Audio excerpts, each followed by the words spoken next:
For the past year, there had been this growing crescendo of hype over the Great American Solar Eclipse.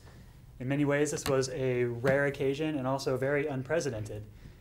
Now, as a marketer, I'm well aware of hype and how it works, and I'm not one to avoid it. So I made the case to my wife that we needed to be down there to experience this once-in-a-lifetime opportunity. It would be great for the kids. It would inspire the kids in science. All of these good rationalizations.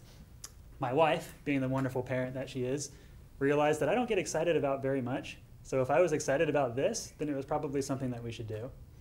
So with that confirmation, I went online and started looking for hotels.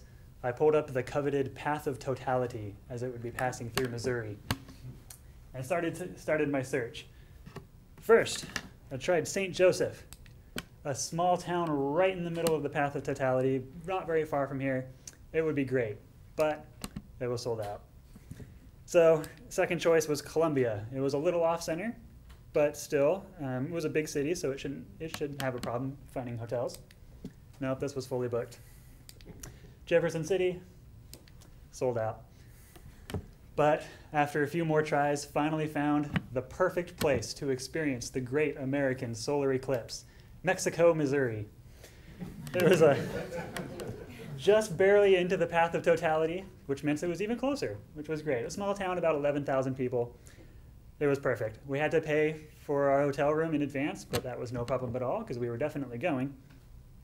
So with that, ordered the eclipse glasses, not from any sham online retailer, but from Amazon. And I bought plenty to make sure that I would be the benevolent man who can pass them out to those who didn't have any at the event. So this was exciting. With the hotel booked and paid for, the glasses bought, paid for, there was nothing left to do but to sit and wait with anticipation and give our hopes up. Now, I don't know about you, but every time I hear the phrase total eclipse of the sun, you naturally have to think of Bonnie Tyler and her 1983 hit of the same name, or very similar to it.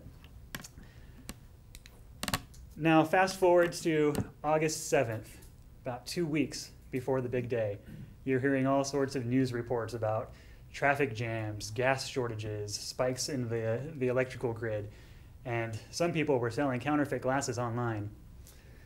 I thought some suckers didn't really do their research and where they bought it from. Then I found out it includes Amazon.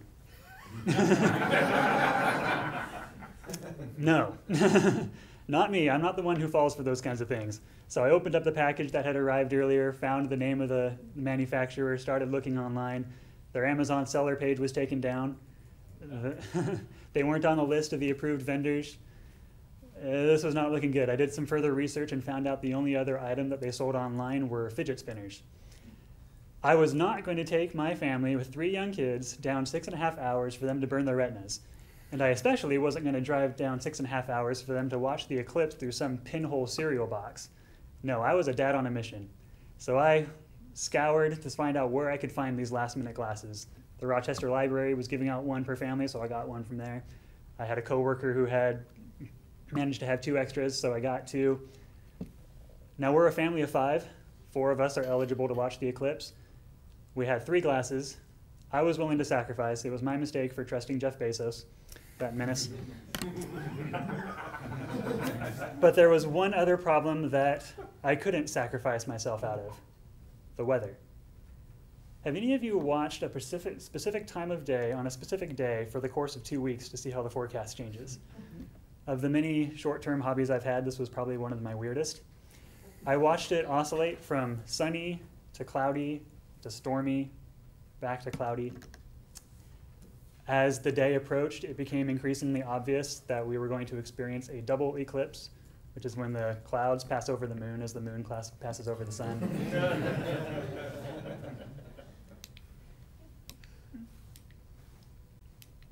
Every now and then it falls apart. So I asked my wife, is it still worth it for us to go to experience this? And my wife, I love her, she said yes, absolutely. For a few reasons. One, it would be neat to experience nighttime in the middle of the day, even if it was cloudy. Second of all, my kids were really just looking forward to having breakfast at a hotel. And third, there was always the possibility that things would change. So August 20th, the day before the big day, we went to church in the morning and then packed up our car, ready to go. We had extra food, extra diapers for the baby, extra toilet paper because we had heard stories that gas stations were running out. So eclipse or apocalypse, we were prepared. We checked into our hotel room, which was non-smoking by name only, and I checked the forecast one more time, and it looked like it was going to be partly cloudy, so not too bad. Then the next morning, packed up, drove a block to where Mexico was having their big event. It was a beautiful 90-degree day, just a few wisps in the sky. It was actually pretty hot. Starting at about 11:30 or 11:45, we put out our picnic blankets, walked out, and were able to watch the moon as it started to pass over the sun. There seemed to be kind of a race that was happening in the sky as both clouds were starting to come in as the moon was breaching the sun. It was pretty climactic there.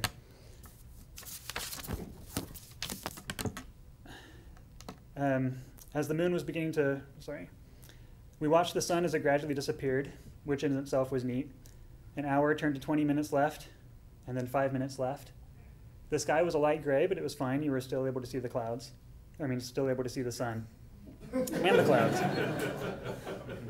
The event that we were at, they were playing country music, any song that featured the sun or the moon or the sky in the lyrics.